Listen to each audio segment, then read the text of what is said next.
사는 성도라는 제목으로 함께 말씀을 나누겠습니다. 여러분, 성령 충만하다고 하는 것은 무엇을 말하는 것일까요? 대개 사람들이 착각을 합니다. 성령 충만하다는 것을 어떤 감정적인 것, 이런 것으로 막 뜨겁게 올라오고 막 불붙는 듯한 마음이 있고, 이런 것이 성령 충만한 것이다. 옛날에 순복음교회 사람들이 우리를 보면 꼭 질문하는 게 있었습니다. 뭐라고 질문했죠? 방언 받았습니까? 그래서 방언 못 받았는데요. 그러면 당신 구원받지 못한 거야. 심지어는 이렇게까지 얘기했어요. 성령 받지 못한 거다. 구원받지 못한 거다. 여러분, 방언을 못하면 성령 받지 못한 것입니까? 여기 방언 못하시는 분 한번 손 들어보세요. 많지요. 방언 못한다고 성령 못 받았다, 구원받지 못한다, 안 되지요. 이런 게 다 어디에서 나온 거냐? 성령 충만함에 대한 오해에서 나온 것입니다. 성령 충만한 것이 어떤 감정적으로 막 고조되는 것이나 방언하는 것처럼 특별한 은사가 있어야 성령에 충만한 것이다. 이렇게 생각을 했기 때문에 오해가 있는 거예요. 여러분, 성령으로 사는 성도 그랬는데, 성령으로 사는 증거는 뭐냐? 삶의 열매가 있느냐입니다. 오늘은 성령으로 사는 성도가 어떤 성도인지를 생각을 해보려고 합니다. 자, 성령으로 사는 것이 왜 중요한가? 예수 믿는 사람이 예수 믿는 사람답게 하는 능력이 어디에서 나올까요? 목사가 되면 목사의 직분이 예수 믿는 사람답게 살게 하는 능력이 될까요? 권사님이 되면, 장로님이 되면 예수 믿는 사람답게 사는 능력이 그 직분으로부터 나오는 걸까요? 아닙니다. 저도 목사지만 죄송하지만 저도 그리스도인답지 못할 때가 많이 있습니다. 성도라는 이름을 가졌고 목사, 장로, 집사, 권사라고 하는 직분을 가졌지만 그 이름에 걸맞지 못하게 사는 경우가 꽤 많아요. 여러분, 그리스도인답게 살게 하는 능력은 신앙생활을 오래 했다고 해서 생기는 것이 아닙니다. 그 집안이 예수를 잘 믿는 집안이다. 저희 집처럼 아버지도 목사고 아들도 목사고 그 아들의 아들도 목사가 되려고 한다 해서 그 집안이 예수 잘 믿는 집안이 되는 것은 절대적인 것은 아닙니다. 예수를 잘 믿는 사람, 예수를 잘 믿는 집안이 되게 하는 것은 딱 하나밖에 없습니다. 신앙의 연조도 아니고 집안도 아니고 직분도 아닙니다. 예수 믿는 사람이 예수 믿는 사람답게 하는 능력은 성령님이 내 속에 계시는가 딱 하나입니다. 내 속에 성령이 역사하고 있으면 예수 믿는 사람 되는 거예요. 고린도전서 12장 3절에 누구든지 성령으로 말미암지 않고는 예수를 주라 할 자가 없느니라 그랬어요. 예수를 구주로 고백하는 것조차도 성령께서 역사하셔야 되는 거예요. 더군다나 그 뒤에 예수 믿는 사람답게 사는 것은 말할 필요도 없습니다. 성령님이 내 속에 역사해야 되는 것입니다. 예수 오래 믿었다고 예수 믿는 사람다운 것이 아닙니다. 목사라서 예수 믿는 사람답게 되는 것이 절대로 아닙니다. 2002년 월드컵 때 히딩크 감독이 우리나라 감독이 되었잖아요. 여러분, 처음부터 히딩크 감독이 좋은 평가를 받았을까요? 히딩크 감독 별명이 맨 처음에 한 1년 동안 뭐였는지 혹시 아세요? 5대빵. 5대0은 너무 착한 이름이고 5대빵이요. 왜? 맨날 시합하면 5대빵으로 지는 거야. 히딩크 감독이 그랬어요. 여러분 기억나시는지 몰라요. 히딩크 감독 그러면 위대한 감독, 우리나라 월드컵 4강에 올린 감독 이렇게 기억하는데 원래 처음에는 5대 빵, 4대 빵 막 이렇게 지는 거예요. 그런데 히딩크 감독이요 끄떡도 안 하고 이 선수들을 막 별로 유명하지 않은 선수, 여태까지 잘한다고 막 소문났던 사람은 빼고 젊고 별로 유명하지도 않지만 힘이 좋고 열심히 하는 선수들을 뽑기 시작한 거예요. 그리고 꾸준히 그 사람들을 훈련시키는데요.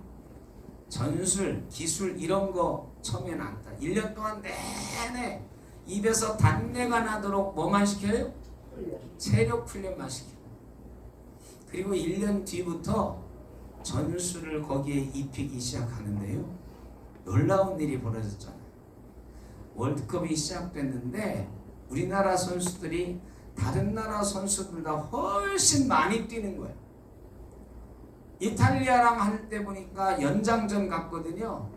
연장전 갔는데 이탈리아 선수들은 나 더워가지고 헉헉거리는데 우리나라 선수들은 펄펄 날르는 거예요.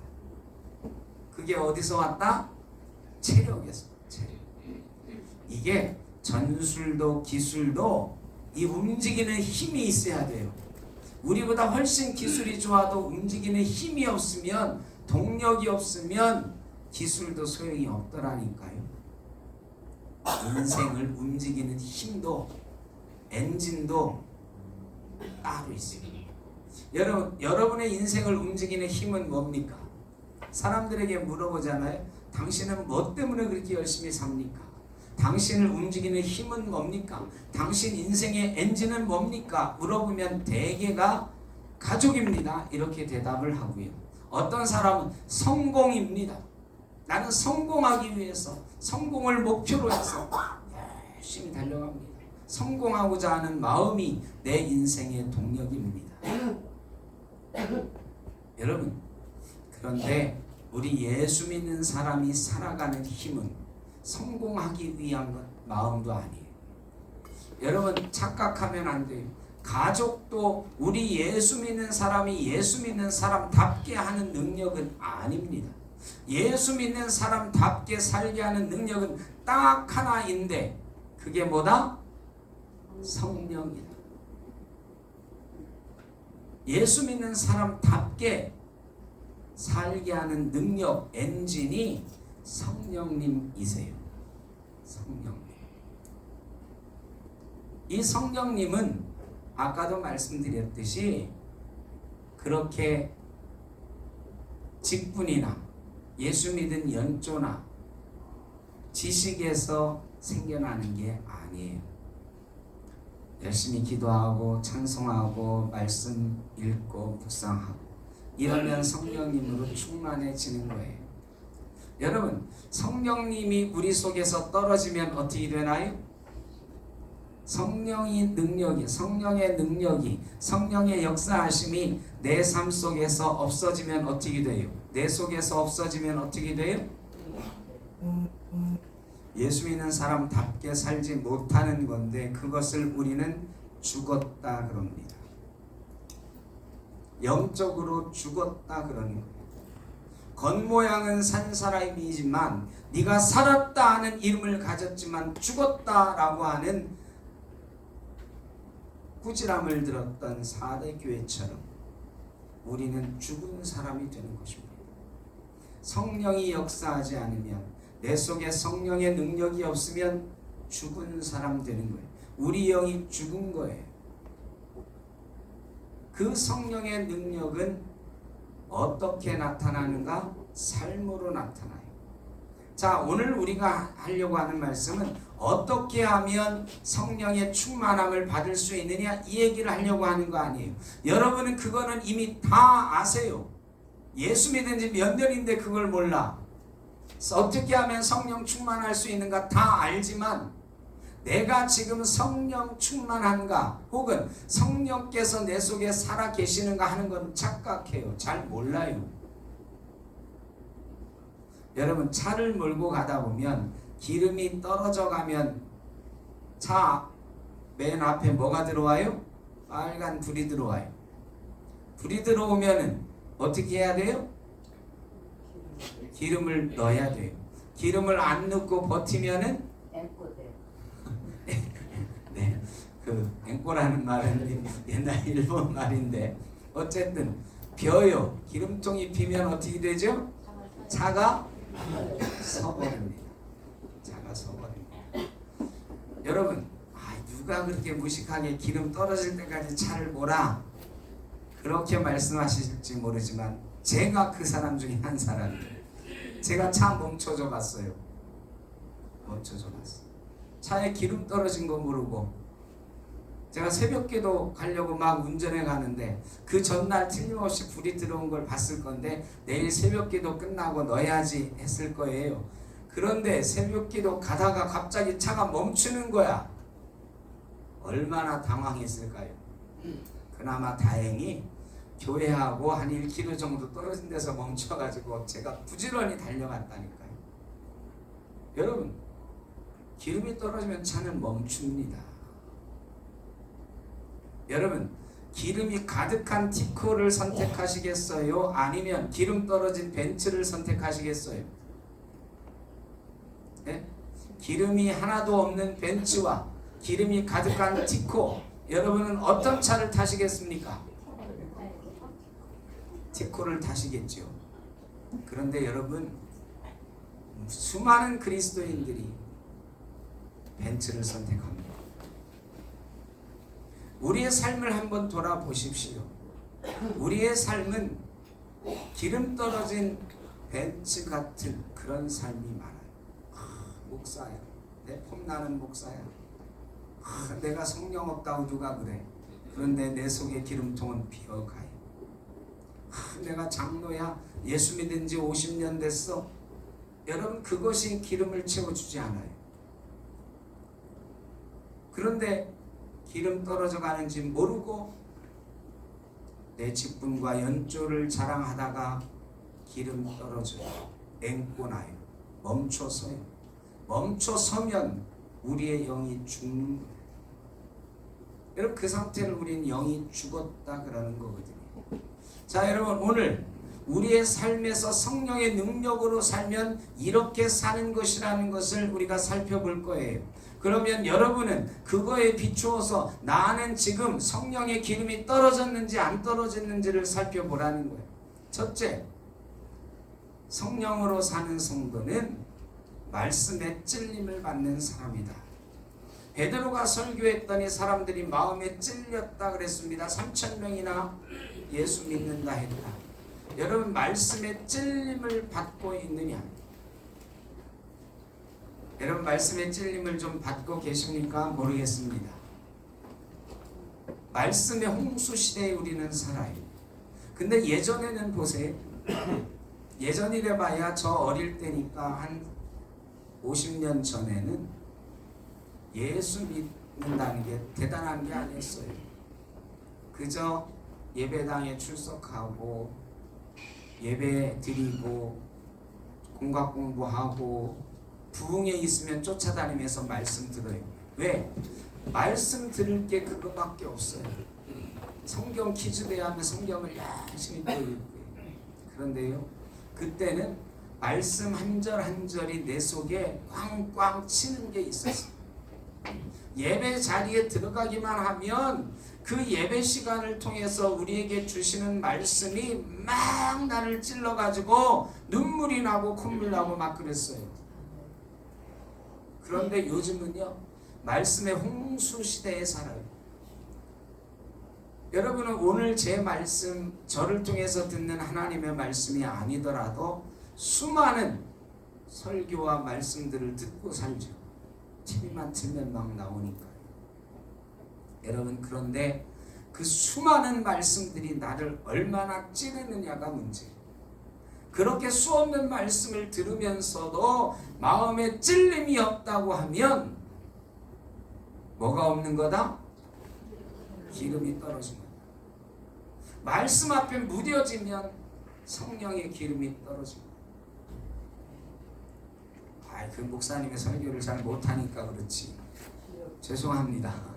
목사 책임이 아니에요. 예전에는 그랬다니까요. 제가 저희 아버지를 보면서 내가 우리 아버지보다는 목회는 무조건 잘할 거야. 우리 아버지 설교 좀 더 잘했으면 좋겠는데 내가 아버지보다는 설교를 잘할 거야. 맨날 그렇게 교만했어요. 요즘 이제 저도 은퇴가 훨씬 가까운, 여태까지 사역한 것보다 은퇴가 가까운 시기에 제가 아주 부끄럽기가 그지없습니다. 설교는 잘해서 은혜를 주는 게 아니더라. 성령에 충만하여. 먼저는 설교하는 사람이 성령에 충만해야 되고, 둘째, 예전에는 설교를 아무리 잘 못해도 듣는 사람이 은혜 받을 준비가 돼 있었어. 은혜 받을 준비가 돼 있다는 건 뭐가 돼 있는 거다? 성령으로 채워져 있는 거다. 여러분, 은혜는 받을 준비가 된 사람이 받는 거예요. 받을 준비가 하나도 안 돼 있는데 아무리 설교를 잘해도 은혜가 안 돼요. 은혜 받을 준비라는 건 딱 하나거든요. 성령으로 채워져 있는 거. 성령의 기름이 내 속에 있는 거. 여러분, 아무리 1년 내내 예배를 열심히 드려도 마음에 찔림이 없다. 반은 정진의 목사 탓이지만 반은 누구 탓이다?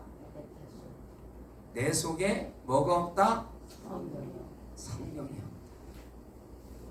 마음에 찔림이 없으면 성령이 없다. 말씀에 찔림이 없으면 성령의 능력이 내 속에 없는 거예요. 하나님의 말씀은 살았고 운동력이 있다잖아요. 하나님의 말씀이 움직이는 거예요, 막. 그런데 내 속에 꽉 닫아두면 그 말씀을 성령으로 받아들일 준비가 전혀 안 돼 있고 아예 막 성령의 역사를 방해하고 막아버리면 그 말씀이 내 속에 들어오지 못하는 거예요. 딱딱한 돌밭에 떨어진 씨가 되고 마는 거예요. 길바닥에 떨어진 씨가 되고 가시나무 밭에 떨어진 씨가 되는 거예요. 말씀의 찔림, 이것이 성령 받은 성령의 능력으로 사는 성도의 첫 번째 증거예요. 두 번째, 말씀의 찔림을 받아 그들이 어떻게 할까 사도들에게 물어봤어요. 물어봤더니 베드로가 뭐라고 그랬어요? 회개하라. 두 번째 비결, 성령으로 사는 사람의 모습은 회개하는 것입니다. 여러분, 오늘 회개하셨습니까? 여러분, 예배당에 들어오면 제일 먼저 하는 게 뭐다? 자, 이 회개를 착각하면 안 돼요. 여러분이 저 문을 열고 들어오면서 여기 딱 앉자마자 기도하신단 말이에요. 기도하면서 진짜로 그렇게 여기든 아니면 의례적이든 꼭 이렇게 기도하죠. 하나님 감사합니다.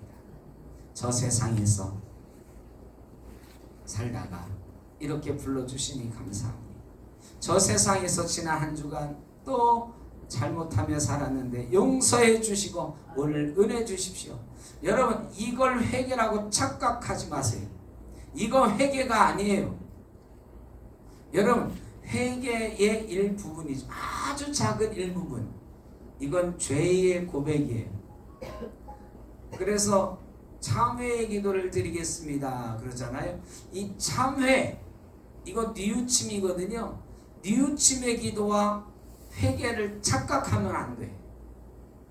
근데 많은 예수 믿는 사람들이 내가 용서해 주십시오 주님, 이렇게 잘못했습니다 했다고, 뭘 했다고 생각을 해요? 회개했다고 착각에 빠져요. 여러분, 그거 회개가 아니라 그저 죄의 고백이에요. 죄를 고백하기만 하면 주님은 용서해 주시는 줄로 믿습니다. 그래서 용서의 하나님, 사랑의 하나님이에요. 죄를 고백하기만 해도 용서해 주세요. 그런데 우리는 또 나가서 뭐 한다? 또 죄를 짓는다. 여러분, 왜 그럴까요? 죄는 고백했으나 뭐가 없었다?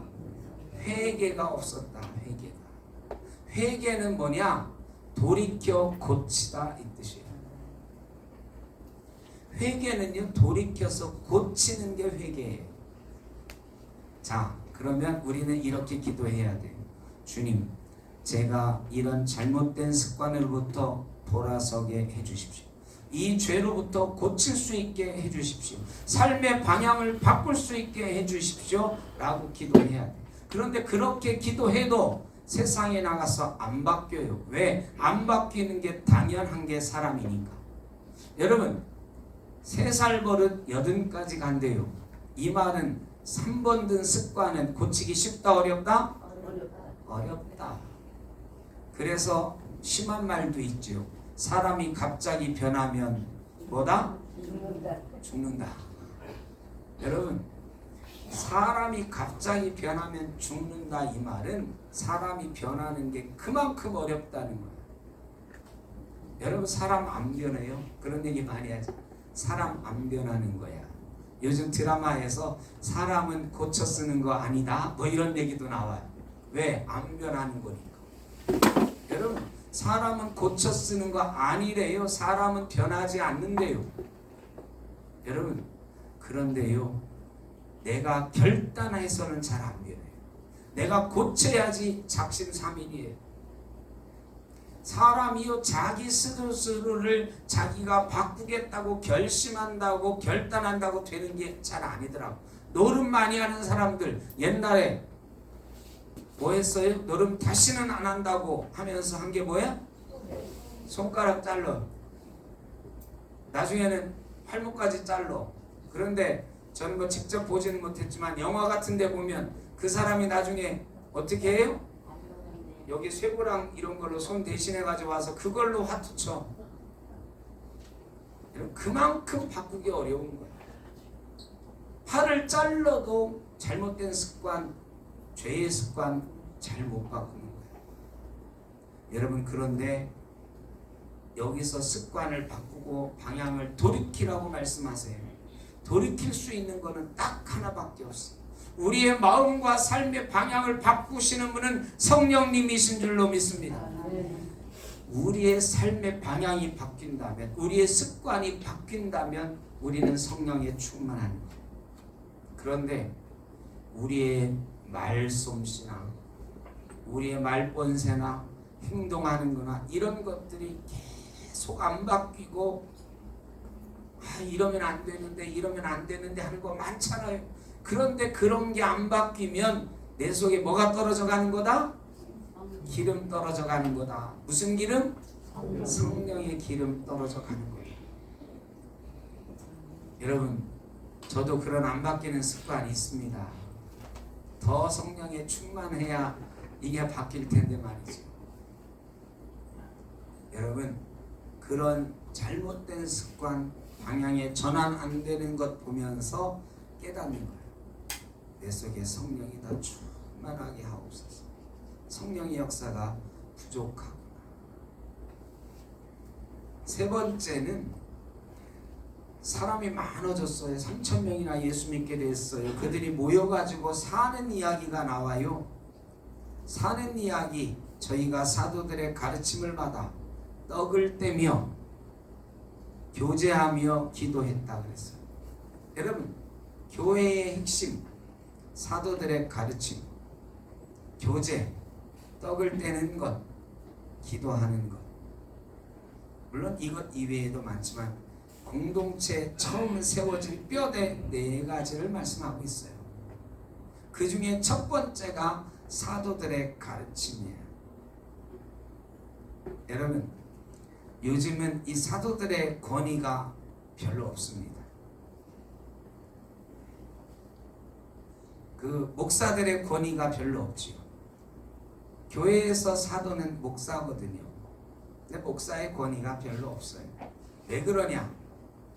교회가 너무 많고 또 이 가르침이라고 하는 게 여기서만 있는 게 아니야. 옛날에는 하나님 말씀을 들을 수 있는 데가 대부분 자기 교회밖에 없었어요. 그러니까 자기 교회 목사님이 이렇게 이거다 그러면 콩으로 아니 팥으로 메주를 쓴다고 해도 우리 목사님이 이렇게 믿었거든. 근데 요즘은 금방 뽀록 나요. 제가 설교할 때 말 한마디 잘못하면 성경 잘못 한번 해석해주면 금방 압니다. 왜? 인터넷에 쳐보면 답이 금방 나오지요. 거기다가 설교를 아마 제 설교보다 다른 목사님 설교를 더 많이 듣는 분 여기 아마 있을 거예요. 왜? 집에서 이제 은퇴하신 분들, 집에서 있는 분들 주로 보는 게 뭐예요? TV 보죠. TV 보는데 맨날 드라마만 봐요? 맨날 트로트만 봐요? 아니요. 예수 믿는 권사님들 주로 뭐 틀어놔요? 기독교 방송. 그러면 매일 설교가 나와. 여러분 그 설교 듣는 시간이 많아요? 제 설교 듣는 시간이 많아요? 죄송하지만 제 설교보다 그 설교 듣는 시간이 더 많아졌거든. 어느 교회나 비슷할 거예요. 그러면 이런 생각이 드는 거야. 뭐 다 그렇다는 건 아니에요. 그냥 제가 상상해 보는 거예요. 그 기독교 방송에 다른 목사님들 설교를 듣는 분들이 대개 기독교 방송에 TV에 나와서 설교하는 분들은 죄송한 얘기인데 저보다 설교를 잘하니까 거기 나오지. 잘하는 분들이 많아. 그러니 그 설교를 매일 들어요.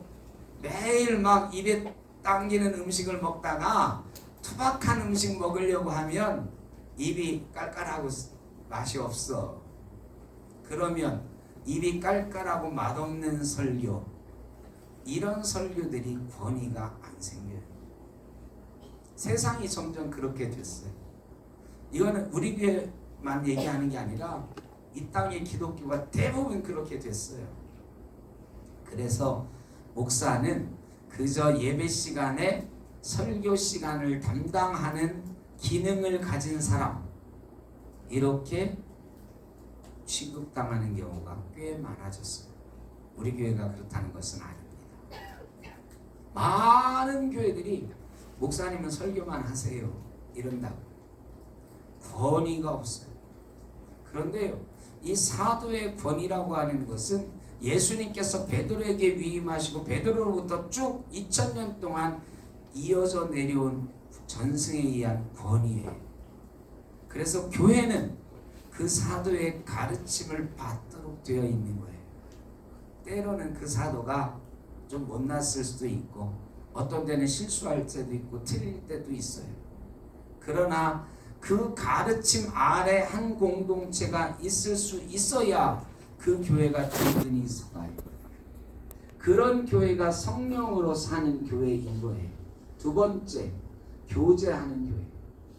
이 교제하는 건 밀접하게 연결되어 있는 거예요. 여러분 앞뒤로 한번 다시 인사하세요. 저랑 같이 있어 주셔서 감사합니다. 저랑 같이 있어 주셔서 감사합니다. 예, 이거는요 나랑 같이 있어 주셔서 감사한 사람들끼리 끈끈하게 연결되어 있는 걸 교제라고 해요. 여러분 연애할 때 말이죠. 당신이 나랑 함께 있어줘서 고마워. 그래가지고 청혼한 거죠. 나와 일평생 같이 있어줘. 그런데 일평생 같이 있어달라고 고백하고 얼마 안 돼서 싸우기 시작하고 내가 눈이 뼈지 뭐 이러는 거예요. 콩깍지가 그때는 씌었으니까 그러지. 여러분 세상적으로는 그래요. 근데 예수 믿는 사람은 그러면 안 되는 거예요. 예수 믿는 사람은 그 교제, 주 안에서 끈끈하게 연결되어 있는 관계를 맺어요. 그게 있어야 성령으로 사는 교회입니다. 그런데 수십 년 같이 교회를 다녔어요. 우리는 때로 실수합니다. 때로 해서는 안 될 말도 하고 때로는 해서는 안 될 행동으로 상처를 주기도 합니다. 여러분 왜 그러냐? 세상적인 방법으로 교제하니까 그래요. 예수 믿는 사람의 교제는 성령으로 사는 교제여야 되는 거예요. 그러면 야, 저 사람도 저렇지만 하나님이 사랑하는 사람이지, 예수님이 불쌍히 여기는 사람이지, 이게 되는 거예요. 성령으로 내 마음이 감동되지 않으면 그게 안 되는 거거든. 여러분, 교회 나오면 십자가가 먼저 보여야 되는데 십자가 보면서 쥐 하고 와서 딱 기도하고 눈을 뜨니까 딱 내 앞에 보이는 사람이 누구예요? 아이고, 저 왼수가 또 제일 먼저 보이네. 그날 은혜가 안 돼, 은혜가 안 돼. 하필이면 오늘 나랑 제일 먼저 얼굴 마주친 사람이 저 사람이야. 저 사람만 아니면 내가 행복하게 교회 다닐 텐데. 이래가지고는요, 세상하고 다를 바가 없어요. 성령으로 사는 성도들은 그런 교제 안 해요. 내가 참 꼴보기 싫은데 그래도 하나님이 저 친구를 사랑하지. 나도 쟤하고 다를 바가 없지. 하나님이 사랑하지 않았으면 내가 여기 어떻게 와 있어. 이런 마음이 들어야 되는데 그런 마음은 사람의 마음이 아니에요. 어떻게 그런 마음이 어떻게 들어요, 여러분? 미운 사람이 안 미워지던가요? 다짐한다고? 내가 쟤 미워하지 말아야지, 쟤 미워하지 말아야지, 저 사람 미워하지 말아야지. 다짐을 1000번을 해보세요. 미움이 없어지던가요? 그렇게 다짐하고 왔는데 그 사람 보는 순간 싹 사라지고 미움만 솟아오르잖아. 화가 나잖아요. 그게 사람들 간의 교제고 사람의 마음. 그런데 그런 마음을 없애주시고 교제할 수 있게 하시는 사랑의 마음 주시는 분이 누구냐? 성령님. 자꾸 누군가를 보면서 미워지면 여러분 질문해야 돼요. 내 속에 성령님의 마음이 있는가? 사람의 마음이 있는가? 떡을 뗀다 그랬습니다. 그런데 미운 놈 떡 하나 준다, 그런 속담이 있어. 여러분, 미운 놈 떡 하나 주듯이 자꾸 떡 주고 살면 안 된다. 여기 떡을 떼면서 떡은 이스라엘 빵 나눠주는 걸 알아야 돼요. 여러분, 이스라엘 빵 드셔보셨나요? 다른 마트에도 있는지는 모르겠어요. 저희 집 옆에 그 한 미국계 회사가 있는데, 마트가 있는데 제가 거기 가면 꼭 사오는 게 하나 있어요. 피터 브레드, 이 베드로 빵, 이거 거기에 이스라엘 빵 이렇게 돼 있어요. 제가 그 빵을 사는 이유는 다른 빵보다 칼로리가 반밖에 안 돼. 설탕이 안 들어가고 우유도 안 들어가고 누룩도 안 들어가요. 그래서 냉동실에 넣어놨다가 가끔 배고플 때 당 좀 덜 올라가는 간식으로 먹으려고 사다 놓고 그랬거든요. 근데 그 빵은요, 이게 둥그렇게 생겼어요. 꽤 넓어요. 그거를 떼서 먹어요. 떼서. 예수님이 성찬식 때 떡을 떼어 주었다 그랬고 오늘도 떡을 뗀다 그랬잖아요. 이 떡을요, 우리나라 찹쌀떡 같은 거, 인절미 같은 거 떼준다 그러면 이거 좀 민망하잖아요. 근데 이스라엘 빵은 이렇게 둥글게 생겨가지고요, 찢어가지고 떼어주는 거예요. 여러분, 이 이스라엘 빵 떡을 뗄 때 이 사람들 먹을 게 정말 없었어요. 먹을 게 정말 없는데 5,000명이 모였는데 먹을 거라고 보리떡 5개, 물고기 2마리만 있었던 거예요. 그거를 주님 앞에 갖다 내놓는 소년의 마음, 나보다 주님 드세요 하는 마음이에요. 여러분, 먹을 거 없는 사람이 먹을 거 나눠주는 게 정말 힘들거든요. 이 떡을 뗀다는 거는요, 먹을 거 없는 사람이 먹을 걸 나눠주는 마음이에요. 생명을 나누어주는 거지. 미운 놈 떡 하나 준다, 더 준다, 이거는요, 떡 없을 때 얘기가 아니야. 떡이 많을 때 얘기지.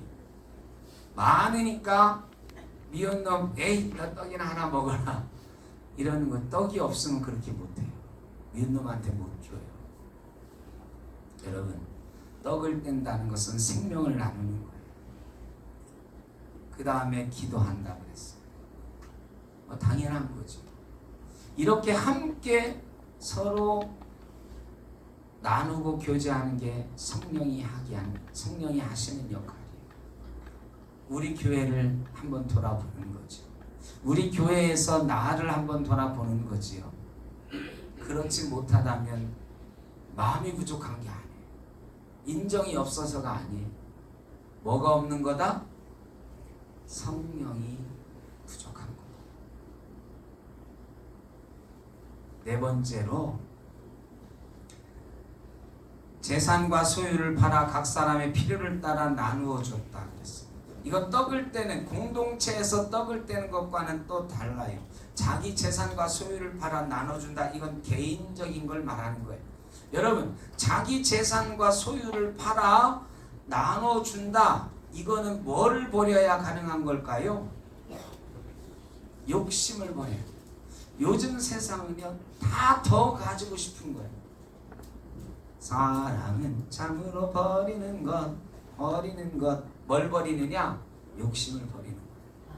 요즘 세상은 욕심으로 가득 차 있어요. 이 욕심 많은 게 자랑일 때도 있어요. 더 많이 가지려고 하는 마음이 자본주의를 발전시키고 나라를 발전시키고 내 인생을 발전시킨다고 말하는 사람도 있어요.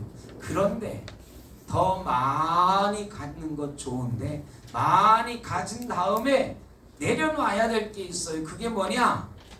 욕심이에요. 탐욕이에요. 욕심을 내려놓지 못하면 절대로 자기 거 못 나눠줍니다. 그런데 욕심을 버리는 게 되던가요, 여러분? 욕심 버리는 거요? 나 욕심 안 버릴래. 난 욕심 안 부릴래. 나 욕심 버려야지. 이런다고 욕심이 없어지는 게 절대 아니더라고요. 욕심 없는 사람이 어디 있어요? 다 욕심 있죠. 저도 욕심 많아요. 여러분, 이 욕심을 버리는 거는요, 내가 결심한다고 노력한다고 안 돼요. 이 욕심을 버리게 하는 건 딱 한 분, 누구시다? 성령님이시다. 성령님이 우리 마음을 만져줘야 욕심이 버려지는 거예요. 그래야 내 거를 남에게 줄 수 있는 나눔, 사랑이 생기는 거예요. 이 적선하고 동정하고 이런 거하고는 차원이 다른 거예요. 성령은 움켜쥐는 사람이 섬기는 사람이 되도록 만드시는 거예요. 여러분은 움켜쥐기 위해서 살고 있습니까? 아니면 움켜진 것을 욕심 버리고 나눠주면서 살고 있습니까? 이게 우리에게 성령이 가득한가를 증명하는 우리의 삶이에요. 다섯 번째, 기쁨과 순전한 마음으로 음식을 먹었다 그랬어요. 함께 모여서 음식을 먹는데, 예배하는데 기쁨과 순전한 마음으로. 성령님이 우리 속에 있으면 기쁨이 넘쳐요. 여러분, 요즘 삶에 기쁨이 넘치고 계십니까? 나는 매일매일 기쁘다. 한번 손 들어보세요. 내가 매일 기쁘게 술래의 길 행함은. 여러분, 매일매일 기쁘게, 항상 기뻐하라, 쉬지 말고 기도하라. 여러분, 항상 기뻐하시는 분 손 들어보세요. 여러분, 기뻐한다는 게 잘 안 되잖아요. 어떻게 하면 기뻐할 수 있을까요? 성공하면 기뻐할 것 같죠. 요새 제가 삼성전자 직원들 부러워 죽겠어요. 성과급으로 6억 원씩 받는다잖아. 3년만 받으면 서울에서 집 한 채 사고도 남는다잖아요. 여러분, 근데 그 삼성전자 직원들 3년 뒤, 아니 5년 뒤 그 기쁨이 계속, 그 사람이 얼마나 좋을까, 그 사람들이 얼마나 기뻐할까 싶지만 그 기쁨이 오래 갈까요, 여러분? 계속 갈까요? 아니. 3년 뒤에, 이게 3년 약속을 했으니까 3년 뒤에 3년 동안 18억 원 성과급으로 받았으니까 이제는 기뻐서 더 안 받아도 괜찮아요. 이러면서 노사협상이 이제 안 해도 되는 걸까요? 안 하게 될까요? 아니요. 제 생각인데 3년 뒤에 또 싸울 거예요. 왜? 더 달라고. 더 먹여야지. 여러분, 만족이라는 건 없어요. 만족하는 기쁨이라는 건 없어요. 사람에게는 없어요. 여러분, 사람이 더 많이 가져서 성공해서 기뻐질 것 같죠. 그런데 그 기쁨은요, 오래 안 가더라고요. 또 다른 불만족 때문에 또 싸우게 돼요. 또 전쟁 치르게 돼요. 그러면 항상 기뻐하라 그러셨는데 항상 기뻐하는 마음은 어디서 오는 걸까요? 성령님 없이는 불가능한 마음이에요. 어떻게 항상 기뻐할 수가 있어요?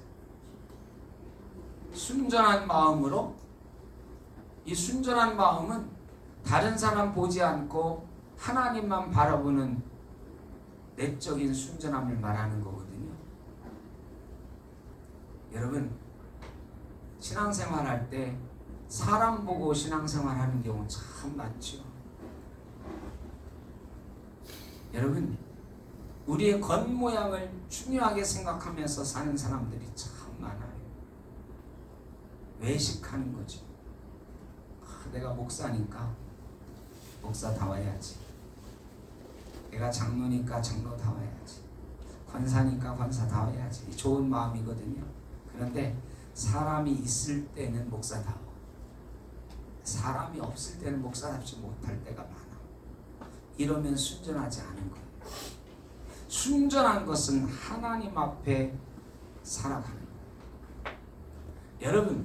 여러분이 사람 눈치를 보면서 사람 앞에 보이려고 이 자리에 앉아 있을 때가 있다면 질문하셔야 돼요. 혹시 내 속에 성령의 마음이 사라지는 것 아닌가? 성령의 기름이 부족해지는 것 아닌가? 마지막으로 하나님을 찬미하고 칭송했다. 6번째, 당연히 하나님께 영광 돌리는 삶이죠. 그런데 그 다음이 중요해요. 사람들에게 칭송받았다. 여태까지 우리가 살펴본 5가지는 다 우리 내적인 거예요. 우리 스스로 점검해야 돼. 그래서 아무도 몰라 사실. 그냥 대충은 저분은 성령이 좀 부족한 것 같은데 이렇게 알 수는 있으나 그 속마음을 어떻게 알 거야? 몰라요. 그런데 이거는 딱 하나 빼도 박도 못하는 증거가 있네. 증거가 뭐냐? 사람들에게 칭송받느냐예요. 이 땅의 교회들이 지금 사람들에게 칭송받고 있습니까? 어떻습니까, 여러분? 욕먹고 있잖아요. 사람들에게 욕먹고 있어요. 제가 대치동 교회에서 부목사 할 때 그 옆에 어떤 교회가 하나 있었거든요. 근데 그 교회 제가 담임 목사님을 만나 뵙고 또 그 교회에 대한 이야기를 여러 번 들었는데 참 신기한 교회더라고요. 여러분, 보통 교회가 건축한다 그러면 어떤 일이 생기나요? 그 주변에 사람들이 피켓 들고 현수막 걸고 막 난리 나요. 저 안산에 있는 우리 교단에 큰 교회 있는데요. 그 교회는 빌라촌에 있어요. 그 주변에 빌라가 있는데요. 그 교회 부목사님들이 20명도 넘거든요. 다 그 빌라에 살아요. 당연히 그 빌라 사람들의 한 30-40%는 그 교회 교인이야. 그런데 그 교회가 새로 건축을 꽤 전에 했거든요. 건축할 때 난리가 났어요. 어디서 난리가 났을까? 그 교회 교인들이 30% 이상은 살고 있는 그 빌라 사람들이 현수막 붙이고 막 난리가 났어요. 교회 짓는 것들을 우리 집 갈라진다, 먼지 난다 막 해가지고 난리가 났어요. 그래가지고 어떻게 했을까요? 방법은 없어. 그래, 돈으로 때우는 거야. 명절마다 선물 갖다 주고 한우 사다 주고. 여러분, 교회가 건축할 때 심하면요, 먼지 많이 들어오는데 문 못 열어놓고 산다고 뭐도 사줘? 에어컨도 사줘요. 여러분, 그런데요, 강남의 그 모 교회는요, 건축하는 얘기를 하는 거 제가 생전 처음 듣고 지금까지도 못 들었어요. 그 교회를 짓는데 그 주변의 동네 사람들이 예수 믿지 않는 사람들이요, 현수막 들고 피켓 들고 항의하러 온 게 아니고 자기들끼리 돈 모아가지고 아주 교회 가지고 헌금을 하더래요. 그러면서 이런 교회는 어디 딴 데 가지 말고 우리 동네에 있어야 된다고. 여러분 그런 교회 들어보셨어요? 제가 평생 딱 한 번 들어봤어요. 지금도 그런 칭송을 받는지는 제가 떠난 지 오래돼서 잘 모르겠으나 그랬어요. 뭐 대단히 큰 교회도 아니에요. 1000명도 안 모이는 그냥 보통 중형 교회인데 얼마나 사람들에게 칭찬받는 일을 많이 하는지. 사람들이 건축할 때 건축원금을 가져오더라. 칭송을 받으려면 그 정도는 돼야 되는데 그 정도까지는 아니라도 어떤 소리는 들어야 되느냐? 저 교회 그래도 괜찮아. 저 교회는 가도 돼. 이 정도 소리는 들어야 되는데 요즘 교회들이 하도 많이 싸우고 문제를 많이 일으켜서 사람들이 뭐라고 그래요? 저 교회는 절대 가지 마. 저 교회 가면 큰일 나. 저 교회 맨날 쌈박질하고 저 교회 좀 이상하대. 이런 소리 들으면 안 되거든요. 하나님의 영광을 가리는 거예요. 우리 센터교회가 그런 교회 되지 않고 우리 센터교회 괜찮은 교회야. 이런 소리 듣는 게 우리 교회가 성령에 충만하다는 증거입니다. 성도들이 그런 소리 듣는 게 성령님이 내 속에 살아계시다는 증거입니다. 여러분 그런 소리 들으면서 살아야 되지 않겠습니까? 여러분 성령으로 살아간다는 것은요 지식의 문제가 아니에요. 잘 안다의 문제가 아니에요. 나는 오래 교회 다녔기 때문에 잘 알아. 이거 가지고 성령으로 산다고 착각하면 안 돼요. 성령은 지금 내 마음이 움직여지는가, 내 삶이 변화되고 있는가의 문제예요. 저와 여러분이 또 우리 교회가 또 이 땅의 모든 교회들이 성령의 능력으로 사는 교회와 성도 될 수 있기를 주의 이름으로 축복합니다. 기도하겠습니다. 사랑의 아버지 하나님, 성령의 능력으로 살게 하여 주옵소서. 하나님께는 영광 돌리고 사람들에게는 선한 영향력을 끼치며 사는 그리스도인으로 살게 하여 주옵소서. 예수님의 이름으로 기도드립니다.